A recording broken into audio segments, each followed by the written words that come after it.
Good morning friends, કેમ છો બધા? મજામાં? આપનું આ વિડીયોની અંદર હાર્દિક સ્વાગત છે. ધોરણ 11ની અંદર ચેપ્ટર નંબર 6 કાર્ય ઉર્જા પાવરની અંદર આજના આ ટોપિકમાં આપણે ચર્ચા કરવાના છીએ સ્પ્રિંગની સ્થિતિ ઉર્જા. તો છેલ્લે આપણે સ્થિતિ ઉર્જા વિશે જ વાત કરેલી હતી આગળના વિડીયોની અંદર કે સ્થિતિ ઉર્જાની અંદર યુ બરાબર અને સ્થિતિ ઉર્જા પરથી આપણે કાર્ય ઉર્જા પ્રમેય છે એ પણ સાબિત કરેલો હતો. ચલ બળ વડે થતું કાર્ય, એના પરથી કાર્ય ઉર્જા પ્રમેય અને સ્થિતિ ઉર્જાની આખી વિભાવના લીધી હતી કે સ્થિતિ ઉર્જા છે ક્યાં શૂન્ય લેવામાં આવે, જેમ જેમ હાઇટ ઉપર જઈએ જમીનથી એમ સ્થિતિ ઉર્જામાં શું ફેરફાર થાય. તો એ મુદ્દો હતો સ્થિતિ ઉર્જા રિલેટેડ. આજનો આપણો મુદ્દો છે સ્પ્રિંગ વડે સ્થિતિ ઉર્જામાં કેવી રીતે ફેરફાર થાય, અથવા તો સ્પ્રિંગની અંદર જે બળ લાગે છે પુનઃસ્થાપક બળ અથવા સ્પ્રિંગ બળ જેને આપણે આમાં નામ આપશું, એ સ્પ્રિંગ બળ દ્વારા સ્થિતિ ઉર્જા કેવી રીતે કન્સર્ન છે. તો શરૂઆત કરીએ સ્પ્રિંગની સ્થિતિ ઉર્જાથી. તો આમાં આપણને એક સ્પ્રિંગની આકૃતિ આપેલી છે. એક કોઈ જડિત ફિક્સ દિવાલ સાથે એક સ્પ્રિંગનો એક છેડો છે ફિક્સ કરી અને સ્પ્રિંગનો બીજો છેડો છે કોઈ એમ દળના પદાર્થ સાથે છે આપણે ફિક્સ કરેલો છે, જોડેલો છે. હવે એની અત્યારે નોર્મલ સ્થિતિમાં છે અને આ આખી રચના છે કોઈ ઘર્ષણ રહિત સપાટી પર રાખેલી છે, એટલે નીચે અહીંયા ઘર્ષણ રહિત સપાટી છે. તો એમ દળનો પદાર્થ જે અત્યારે સંતુલન સ્થિતિમાં સ્થિર અવસ્થામાં છે એ આપણે અહીંયા ડોટેડ લાઇન વડે એની અવસ્થા દર્શાવી છે. તો ત્યાં આપણે સ્થાનાંતર છે અંતર એટલે અથવા તો સ્થાન એ x બરાબર 0 ગણશું અને સ્પ્રિંગ દ્વારા જે કાંઈ પણ બળ લાગશે એ બળની અંદર ઘર્ષણ બળ છે આપણે શૂન્ય ગણશું. એટલે કે અહીંયા સ્પ્રિંગ ફોર્સ અથવા ઘર્ષણ બળ, તો અહીંયા આપણે ખાસ કરીને સ્પ્રિંગનું બળ, સ્પ્રિંગ બળ વાપરશું. સ્પ્રિંગ બળ અત્યારે શૂન્ય છે. શું કામ? તો આખી સ્પ્રિંગ છે એ સંતુલન સ્થિતિમાં છે, સ્થિર છે. સ્થિર છે એટલે એનું બળ આપણે શૂન્ય ગણશું. હવે બીજા કિસ્સામાં આ સ્પ્રિંગને આપણે જમણી બાજુથી પદાર્થને થોડોક ખેંચશું એટલે સ્પ્રિંગની લંબાઈ વધશે અને પોઝિશન આની ચેન્જ થશે. હવે જમણી તરફ જો આપણે અંતર છે એને ધન ગણીએ તો સ્પ્રિંગની લંબાઈ વધતી હોવાથી સ્પ્રિંગ બળ ડાબી બાજુ લાગશે, જ્યારે પદાર્થનું સ્થાનાંતર છે એ જમણી બાજુ થાય છે. તો સ્પ્રિંગ બળ છે આપણને ડાબી બાજુ મળશે અને એ બળ આપણે ઋણ ગણશું. જ્યારે એક્સ એટલે સ્થાનાંતર જે આમાંથી આટલું થયું છે એ સ્થાનાંતર આપણે ધન ગણશું, એટલે એક્સ આ કિસ્સામાં ધન થશે. ત્રીજી એને જ આકૃતિ, એનો એ જ પદાર્થ, એને એ જ સ્પ્રિંગ. તો એની અંદર આપણે સ્પ્રિંગને એમ દબાવશું એટલે કે સ્થાનાંતર છે એ ઋણ બાજુ કરશું તો સ્પ્રિંગ દ્વારા બળ આમ સામું લાગશે, એટલે કે એફ એસ આપણને જમણી બાજુ મળશે, જ્યારે સ્થાનાંતર છે એ ડાબી બાજુ મળશે એટલે એક્સ ઋણ થશે, જ્યારે એફ એસ છે એ ધન થશે. આખા કિસ્સા ઉપરથી આપણે સ્પ્રિંગની અંદર સ્થિતિ ઉર્જા કેવી રીતે હોય એના વિશેની વાત કરવાની છે. તો એમાં એક હૂકનો નિયમ આવશે. જ્યાં પણ સ્પ્રિંગ અને સ્પ્રિંગ બોર્ડની પુનઃસ્થાપક બોર્ડની વાત આવે ત્યાં સ્પ્રિંગના કિસ્સામાં બળ અને સ્થાનાંતરને દર્શાવતો નિયમ આવશે, એટલે એનું નામ છે હૂકનો નિયમ. વ્યક્તિનું નામ છે હૂક. તો એનો નિયમ એવો આપે છે કે સ્પ્રિંગ બળ અથવા બળ બરાબર સ્થાનાંતર છે એ બળના સમપ્રમાણમાં હોય છે, એટલે કે બળ છે એ સ્થાનાંતરના સમપ્રમાણમાં હશે. એટલે એફ ચલે છે એક્સ, એ આપણે અહીંયા લખી શકીએ. એફ ચલે છે એક્સ અથવા માઇનસ એક્સ. તો એફ ચલે છે માઇનસ એક્સ એટલે જે બાજુ સ્થાનાંતર થાય એની વિરુદ્ધ બાજુ બળ લાગશે. તો એ આપણે આ કિસ્સામાં જોયું કે સ્થાનાંતર જમણી બાજુ થાય છે, સ્પ્રિંગ દ્વારા લાગતું બળ એ ડાબી બાજુ છે.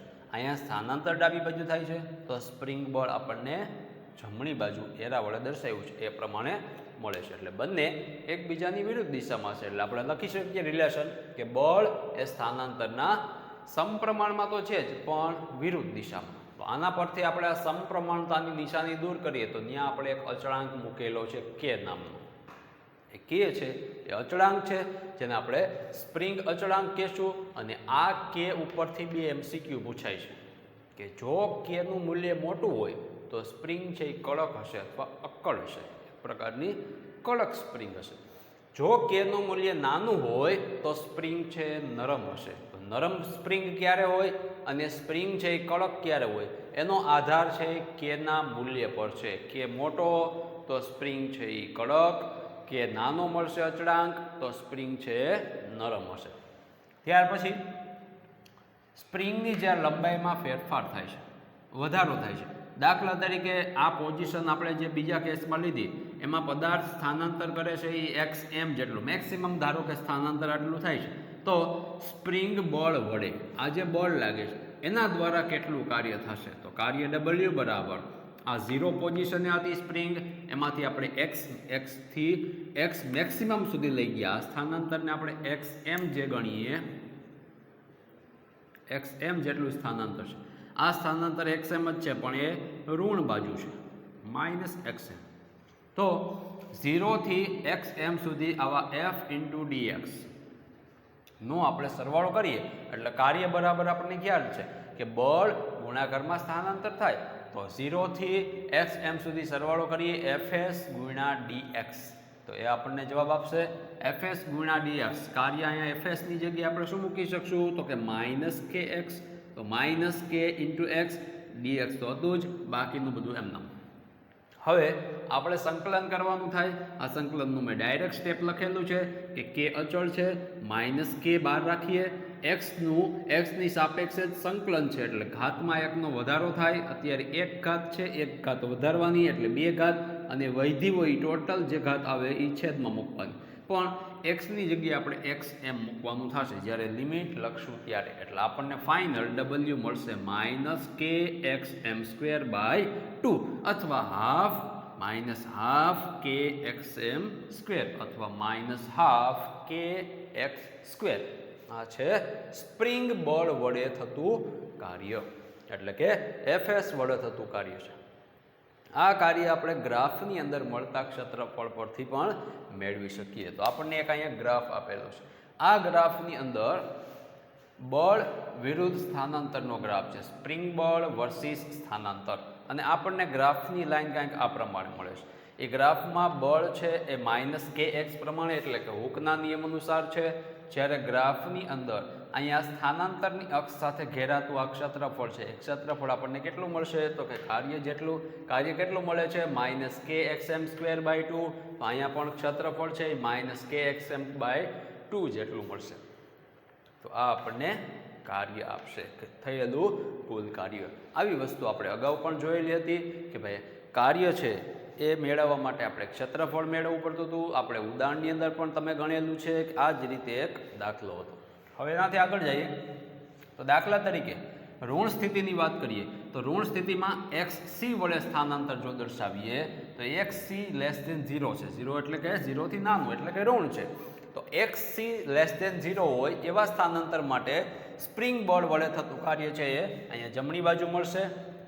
તો એ કાર્યને આપણે WC વડે દર્શાવીએ તો WC બરાબર minus k x c square upon 2. Same to same આના જેટલું જ મળશે. જ્યારે એ જ કિસ્સામાં બાહ્ય બળ વડે થતું કાર્ય, બાહ્ય બળ જો F કહીએ તો આપણે પદાર્થને આમ ધક્કો મારીએ છીએ, સ્પ્રિંગ બળ છે એ આમ જમણી બાજુ ધક્કો મારે છે. તો એ કિસ્સામાં બાહ્ય બળ દ્વારા થતું કાર્ય છે એ કાર્ય આપણે પોઝિટિવ લઈએ, તો સ્પ્રિંગ બળ વડે થતું કાર્ય છે એ નેગેટિવ લેવું પડે. એક નેગેટિવ મળશે, એક પોઝિટિવ મળશે, બેયના મૂલ્ય સમાન મળશે.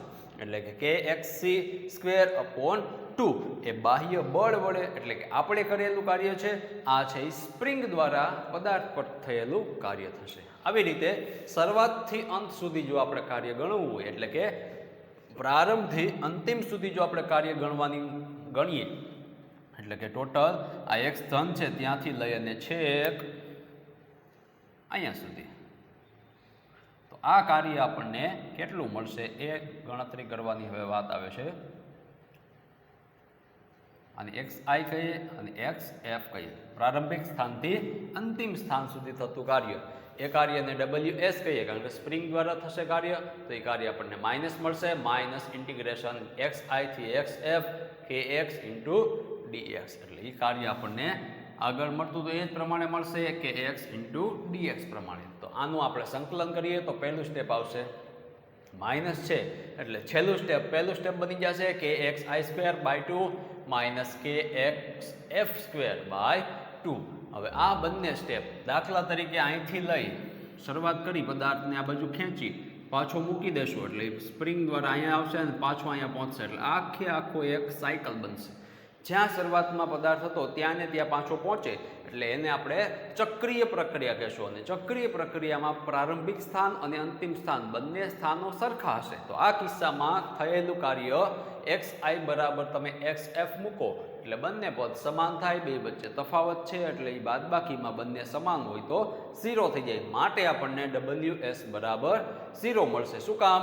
ચક્રીય પ્રક્રિયામાં આપણને કાર્ય શૂન્ય મળે છે. એનું એક જ કારણ છે કે પ્રારંભિક અને અંતિમ સ્થાન બંને સ્થાનો સમાન હશે. હવે આ કિસ્સામાં સ્પ્રિંગ બળ છે, સંરક્ષી બળ છે. સંરક્ષી બળ છે આપણને ખ્યાલ છે કે એ માર્ગ ઉપર આધાર રાખતું નથી, માત્ર પ્રારંભિક અને અંતિમ સ્થાન પર આધારિત છે.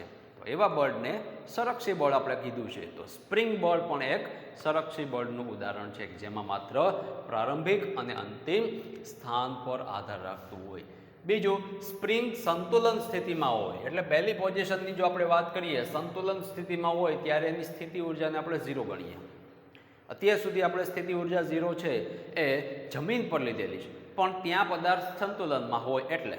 તો આ કિસ્સામાં પદાર્થ સંતુલનમાં 3 માંથી કઈ કેસમાં છે? તો કે પહેલા કેસમાં જ્યાં x બરાબર 0 છે અને fs બરાબર પણ 0 છે.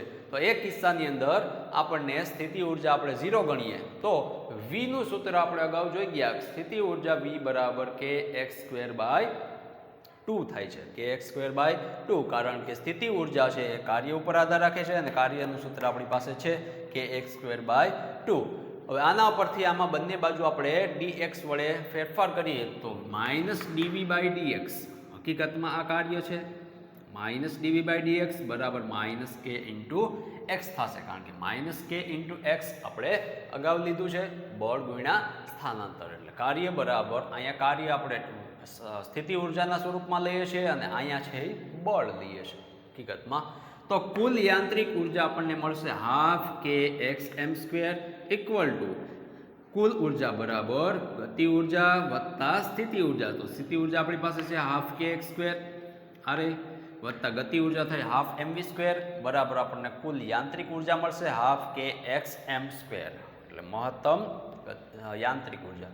હવે સંતુલન સ્થિતિમાં x બરાબર 0 પાસે પદાર્થ સ્થિર છે, પણ x બરાબર 0 પર ઝડપ અને ગતિ ઉર્જા બે મેક્સિમમ હશે. ક્યારે? તો કે જ્યારે એને આ પોઝિશન પરથી આપણે મુક્ત કરશું એટલે એ અહીંથી આમ ગતિ કરશે, આ પોઝિશને પહોંચશે, પાછો અહીંથી આમ આવશે, અહીંયા આવશે ત્યારે પાછો એનો વેગ અને વેગ છે એ શૂન્ય થઈ જશે અને સ્થિતિ ઉર્જા છે એ મેક્સિમમ થશે. જેવો વચ્ચેથી પાસ થશે એટલે વચ્ચે એની ઝડપ વધુ હશે, જેવો અહીંયા પહોંચશે એટલે ત્યાં થોડીક વાર સ્ટોપ થઈ અને પાછો રિટર્ન થશે. સ્ટોપ થશે એટલે એની ગતિ ઉર્જા અને વેગ બંને 0 થશે. ત્યાર પછી વચ્ચેના પોઝિશનમાં ગતિ ઉર્જા મહત્તમ હશે. જ્યાં ગતિ ઉર્જા મહત્તમ હોય ત્યાં સ્થિતિ ઉર્જા શૂન્ય હોય અને જ્યાં સ્થિતિ ઉર્જા શૂન્ય હોય ત્યાં ગતિ ઉર્જા મેક્સિમમ હશે. એ આપણે આ ગ્રાફ પરથી જોવાનું છે કે આ ગ્રાફમાં ઉર્જા વિરુદ્ધ અંતરનો ગ્રાફ આપેલો છે. હવે એ ગ્રાફની અંદર આ એક ગ્રાફ આપે છે આપણને કે જ્યાં શરૂઆતનું સેન્ટર પોઈન્ટ છે ત્યાં આપણને ગતિ ઉર્જા મેક્સિમમ મળે છે. ગતિ ઉર્જાનો ગ્રાફ સ્ટાર્ટિંગ પોઈન્ટમાં હજી સ્થિર છે એટલે ગતિ ઉર્જા 0 છે. મેક્સિમમ બાજુ પ્લસ બાજુ અને એક માઇનસ બાજુ. આને પ્લસ ગણીએ તો આ બાજુ પોઝિશન આવશે અને માઇનસ ગણશું. પ્લસ અને માઇનસ બંને જગ્યાએ ગતિ ઉર્જાનો ગ્રાફ આપણને 0 મળે છે. એટલે ઉર્જા છે કેવી હશે? 0. જ્યાં ગતિ ઉર્જા 0 ત્યાં આપણને ખ્યાલ છે કે સ્થિતિ ઉર્જા v નો ગ્રાફ કેવો મળશે? મેક્સિમમ. તો આ બે પોઈન્ટ પાસે આપણને સ્થિતિ ઉર્જા મહત્તમ મળશે.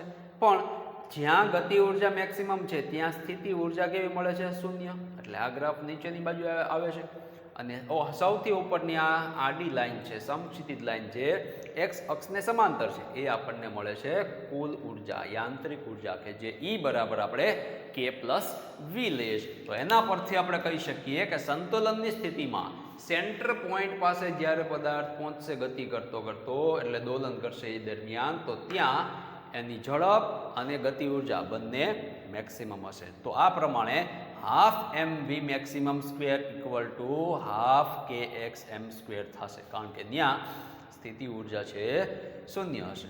તો આના પરથી આપણે vm² ને સૂત્રનો કરતા બનાવવું હોય તો અહીંથી હાફ કેન્સલ બંને બાજુથી.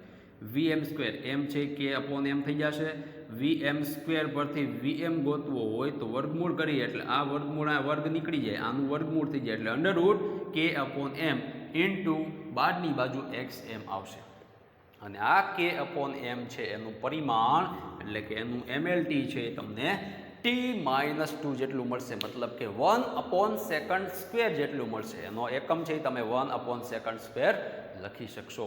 તો આ ફાઇનલ એક MCQ થશે અને આખો મુદ્દો છે તમારે તૈયાર કરવાનો રહેશે. આના પછીનો એક નેક્સ્ટ મુદ્દો આપણે લેશું આ જ વિડીયોની અંદર, પણ વચ્ચે જે કાંઈ ઉદાહરણો આવે છે એ ઉદાહરણો તમારે તમારી રીતે ગણવાના છે. આના પરથી જ થઈ શકશે, એટલે એક વખત ટ્રાય કરજો, થઈ જશે. સ્પ્રિંગની સ્થિતિ ઉર્જા પછી આપણે ઉદાહરણ આવે છે ઉદાહરણ 6.8 અને 6.9. એ બંને ઉદાહરણ તમારે હોમવર્કની અંદર કરવાના છે. સ્પ્રિંગની સ્થિતિ ઉર્જાના સૂત્રો પરથી થઈ શકશે એટલે તમને ખ્યાલ આવશે. ત્યાર પછીનો એક મુદ્દો છે ઉર્જાના જુદા જુદા સ્વરૂપો. એ પણ તમારે માત્ર વાંચવાના છે, વાંચવા પરથી આપણને ખ્યાલ આવી જશે.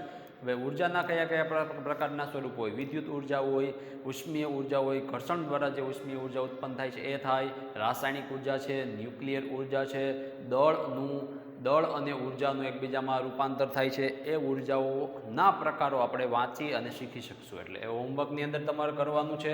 ત્યાર પછી ઉર્જા સંરક્ષણનો નિયમ તો આપણે ઘણા બધા વર્ષોથી શીખતા આવીએ છીએ કે ઉર્જા સંરક્ષણના નિયમની અંદર એક ઉર્જાનું માત્ર બીજી ઉર્જામાં રૂપાંતર થતું હોય છે. એને રિલેટેડ ટોપિક છે એ પણ તમારે હોમવર્કની અંદર વાંચી અને તૈયાર કરવાનું છે. ત્યાર પછી એક બીજો નાનકડો એવો મુદ્દો છે પાવર, જેને આપણે P વડે દર્શાવશું. તો એ પાવરની પહેલાં તો વ્યાખ્યા આપેલી છે. પાવર કોને કહેવાય? તો કે આપણે અત્યાર સુધી કાર્યની વાત કરી, ઉર્જાની વાત કરી અને આ છેલ્લા ટોપિકની અંદર આપણે પાવરની વાત કરવાની છે. એમાં કાર્ય કરવાના સમય દરને આપણે પાવર કહેશું. કાર્ય કરવાનો સમય દર, કાર્ય થઈ તો ગયું પણ કેટલા ટાઈમની અંદર થયું છે એ મહત્વનું છે. તો એ દર્શાવવા માટે આપણે પાવર નામની રાશિનો ઉપયોગ કરશું. એનું બીજો નામ છે કાર્ય ત્વરા, એટલે કે કેટલી ઝડપથી કાર્ય થાય છે, કેટલા સમયની અંદર કાર્ય થાય છે. તો એના માટે આપણે થોડીક આગળ બીજી વાત કરીએ કે કાર્ય W અને તે માટે લાગતો સમય દાખલા તરીકે T હોય, કાર્ય W જેટલું થતું હોય અને એના માટે સમય છે એ T લાગતો હોય, તો આ બંનેનો ગુણોત્તર તમે ભાગાકાર કરો તો એ આપણને સરેરાશ પાવર આપશે, P_average આપશે. તો P_average સૂત્ર તમે લખી શકો W/T, ડાયરેક્ટ ગુણોત્તર જ છે, કાર્યના છેદમાં સમય, એટલે આપણને ખ્યાલ છે કે પાવર થાય. પણ દાખલા તરીકે એ સમય જો સૂક્ષ્મ હોય, આ આપણને એવરેજ પાવર આપશે, સરેરાશ પાવર આપશે. પણ આપણે કોઈ ચોક્કસ એક જ સમયે કેટલો પાવર છે એ જોવું હોય તો એ આપણે તાત્ક્ષણિક અથવા તત્કાલીન પાવર મેળવવો પડે. એના માટે આપણે T જે લીધો છે એ Tનું મૂલ્ય અત્યંત સૂક્ષ્મ લેવું પડે. લિમિટ Δt → 0 લખવું પડે, મતલબ કે સમય છે એ લગભગ 0 ની નજીક લ્યો તો તમને કોઈ એક ચોક્કસ સમયે તમને પાવર મળશે અને એનું સૂત્ર થઈ જશે P = dW/dt. આ હકીકતમાં અહીંયા ડેલ્ટા લખવું પડે, ΔW/Δt. આ પણ એનું સૂત્ર થશે. મેઇન સૂત્ર આ છે. આ સરેરાશ પરથી તમારે તાત્ક્ષણિક જોતું હોય તો dW/dt મળે. હવે દાખલા તરીકે એક બળ F સદિશ છે અને એના દ્વારા પદાર્થનું સ્થાનાંતર dr સદિશ થાય છે. તો કાર્ય W એ આપણને સૂક્ષ્મ કાર્ય મળશે, કારણ કે સ્થાનાંતર છે અહીંયા d ના ફોર્મમાં છે તો કાર્ય પણ સૂક્ષ્મ મળે, એટલે કે dW. પાછી કાર્ય છે અદિશ રાશિ છે અને આ બંને સદિશ રાશિ છે, તો બંને સદિશનો તમારે અદિશ ગુણાકાર કરવો પડે, એટલે કે dW = F સદિશ .dr સદિશ મળે.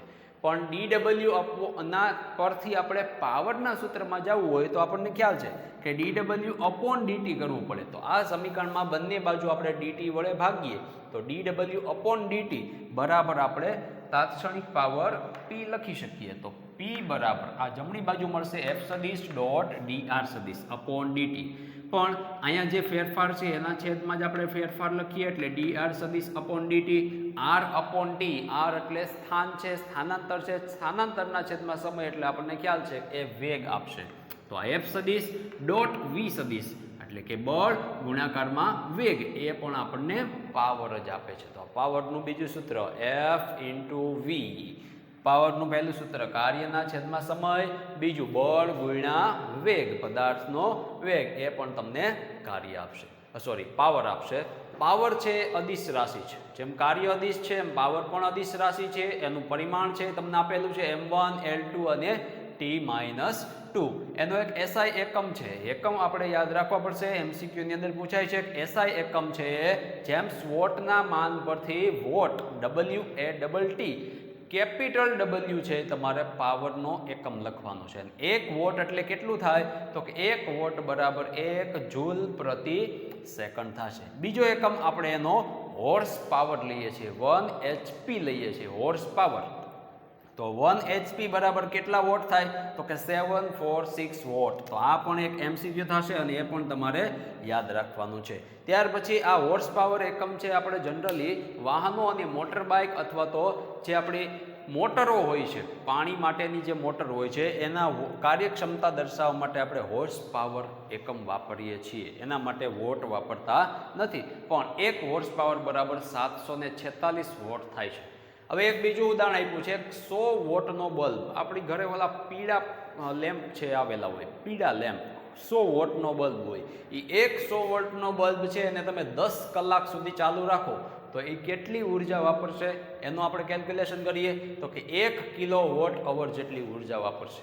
1 કિલોવોટ અવર જૂલ આપણને ખ્યાલ નથી તો એને આપણે કન્વર્ટ કરીએ 1 કિલો એટલે કે આ 100 વોટ ગુણ્યા કેટલો સમય તો કે પાવર ગુણ્યા સમય એટલે આપણને કાર્ય આપશે. કારણ કે P બરાબર W/T છે, એમાં પાવર ગુણ્યા તમે સમય કરો એટલે તમને કાર્ય મળે, કાર્યનો ફેરફાર મળે, એ જ આપણને ઉર્જા આપશે. કારણ કે કાર્ય અને ઉર્જા બંને કેવી હશે? સમાન. આપણે જોઈ ગયા કાર્ય ઉર્જા પ્રમેયની અંદર.